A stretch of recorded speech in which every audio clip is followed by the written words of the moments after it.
ચતુર બહાદુરી ને ચતુરાઈની વાર્તા.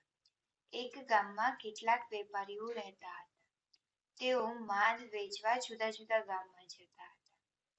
એકવાર થોડું મોડું થતાં રાત્રે જંગલમાંથી પસાર થવું પડ્યું હતું.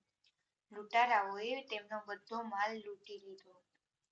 બહાદુર ને ચતુર વેપારીઓએ એક યુક્તિ કરી અને કહ્યું કે અમે કલાકાર છીએ, નાટક કરીને મનોરંજન કરાવીએ તો લૂંટારાઓ જોવા બેઠા. તેમણે ભરવાડ, સુથાર, મોચી, લુહાર ના વેશ ભજવીને લૂંટારાઓને ખૂબ મનોરંજન કરાવ્યું.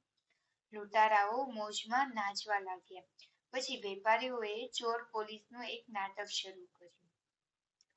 ત્યારે કેટલાક વેપારીઓ છુપાઈને શહેર ગયા ને અસલી પોલીસને લૂંટારા વિશે જાણ કરી.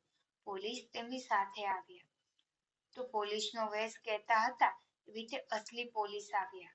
લૂંટારાઓ સમજ્યા કે આ તો નાટક છે અને તેઓ નાચતા રહ્યા અને પકડાઈ ગયા. માલ પાછો મળી ગયો અને લૂંટારાઓ જેલમાં ગયા. તો વાર્તા પરથી શીખ છે કે ખરાબ પરિસ્થિતિમાં ગભરાવું નહીં, બહાદુરી અને ચતુરાઈથી સાચો નિર્ણય લેવો જોઈએ.